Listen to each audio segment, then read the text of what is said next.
Hello and welcome to SK shots Hindi. Harshit Rana हो गए चोटिल और वर्ल्ड कप से हो गए बाहर और उनकी जगह पर आते हैं मोहम्मद सिराज। तो ये जो रिप्लेसमेंट हुई है, ये जो इंजरी हुई है, ये किस तरह से टीम इंडिया को अफेक्ट कर सकती है? क्या ये रिप्लेसमेंट सही है? क्या सिराज को मौके मिलेंगे यहाँ पर मैचेस खेलने के लिए? इन सब के बारे में बात करेंगे। Let's get started. तो सबसे पहली बात यह है कि हर्षित राणा जब वो वार्म अप मैच खेल रहे थे तो घायल हो गए थे और सूर्य कुमार यादव ने प्रेस कॉन्फ्रेंस में भी बोला कि Harshit is not looking right, we will have to take a call. और उन्होंने ये भी कह दिया कि हर्षित जो है वो बैटिंग भी करता है, बॉलिंग भी करता है, जरूरी नहीं है कि हम एक ऑलराउंडर रिप्लेसमेंट ढूंढेंगे, हम शायद एक बॉलर रिप्लेसमेंट ही ढूंढेंगे, ऐसा उन्होंने कह दिया। तो एक 24-48 घंटों के बाद इंफॉर्मेशन मिलती है कि मोहम्मद सिराज को बुलाया गया एज रिप्लेसमेंट। उससे पहले करार कर दिया गया कि हर्षित राणा हो गए बाहर।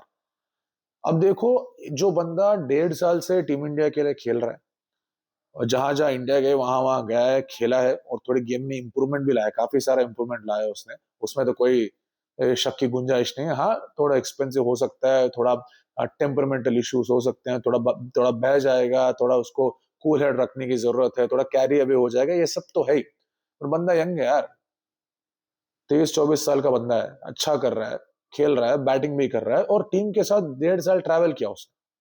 तो सडनली आप वो बंदा अगर इंजर्ड हो जाता है तो एक्चुअली इट्स अ ब्लो, क्योंकि आप उसके हिसाब से प्रैक्टिस करते हो, उसके हिसाब से कॉम्बिनेशन लगाते हो, उसके हिसाब से आप वर्कलोड मैनेजमेंट भी करते हो। क्योंकि पहला मैच शायद वो ना खेले, लेकिन अगर वो अवेलेबल होता तो नेदरलैंड्स के खिलाफ तो खेल ही लेता। अगर पाकिस्तान के मैच के बाद एक और मैच अपने को खेलना है, वो मैच तो खेल ही लेता, बुमराह को रेस्ट देने के लिए या फिर हर्षदीप को रेस्ट देने के लिए। अभी क्या हो गया है? और वही नहीं, अगर आपको अक्षर पटेल को रेस्ट देना है या फिर हार्दिक को रेस्ट देना है तो हर्षित राणा एक्चुअली थोड़ा बहुत काम कर सकता है वहां पर। अभी क्या हो गया, जो बंदा डेवलप हुआ है 1.5 साल के लिए वो नहीं है। अब उसकी जगह पे आप फिर से एक ऑलराउंडर को तो नहीं ला पाओगे ना। Harshit Rana mostly is a bowler who can bat. क्या हम सचमुच हर्षित राणा के बैटिंग के ऊपर इतना रिलाई कर रहे थे? नहीं। एक मैच में उसने हालांकि बनाया कितना 35 रन उसने बनाए ऑस्ट्रेलिया के खिलाफ एक मैच में, बट उसकी बैटिंग की वजह से हमको कोई डिपेंडेंसी की क्वेश्चन नहीं है। So we are not dependent on his batting. मगर एक बंदा जो नंबर 10 पे आकर बॉलिंग कर सकता है और बैटिंग भी कर सकता है, वो एक रेयरिटी है इंडियन क्रिकेट में। तो वो फैक्टर जरूर इंडिया मिस करेगा। लेकिन बात फिर वहीं पर आती है कि कितना मैच हर्षित राणा खेल लेता। सुपर 8 की अगर बात होती तो I don't think would have played any match. Bumrah, Harshdeep, Varun ही खेल रहे होंगे वहां पर।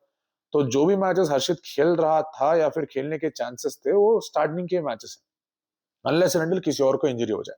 अब क्या हो गया, आपने मोहम्मद सिराज को ला लिया। सिराज कोई कम बॉलर नहीं है। एक बात तो है कि सिराज 2 साल के बाद T20 इंटरनेशनल खेल रहा है। हालांकि उसने आईपीएल खेला है, काफी जबरदस्त उसका प्रदर्शन भी रहा है लास्ट आईपीएल में। और जहां भी जाओ सिराज के पास जिगरा बहुत ज्यादा रहता है, दम ज्यादा रहता है, हमेशा कुछ ना कुछ तो ट्राई करता रहता है। और उसकी कमिटमेंट को लेकर किसी को भी 1% डाउट भी नहीं। तो इसके वजह से जो बंदा लास्ट टाइम वर्ल्ड कप भी खेला है, लास्ट टाइम 3 मैचेस खेला और सुपर 8 सीरीज में उसने भी मैच नहीं खेला, और जो बंदा हमेशा टफ सिचुएशंस में बॉलिंग अच्छा किया है और इंडियन पिचेस में उसने अच्छी बॉलिंग की आईपीएल में, उसको पता है कि ब्लैक सॉइल विकेट में कैसा लेंथ डालना है। क्योंकि अहमदाबाद में तो पूरा ब्लैक सॉइल विकेट पे उसने बॉलिंग की, डॉट बॉल पे डॉट बॉल डाला, उसने 20 विकेट निकाला आईपीएल में।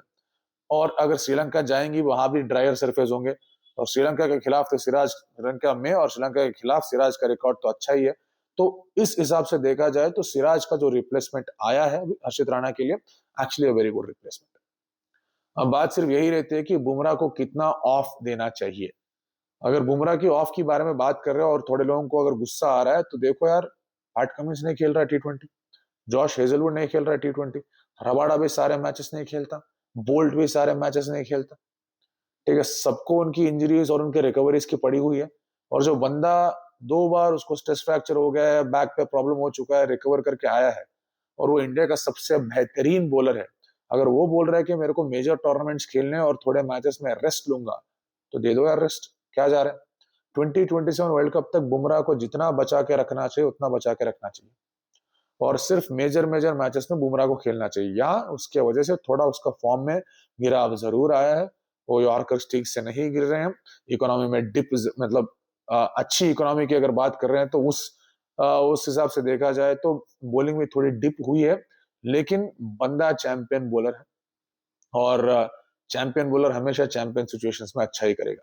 Last time T20 world cup में जबरदस्त जबरदस्त बॉलिंग की उसने 2 ओवर।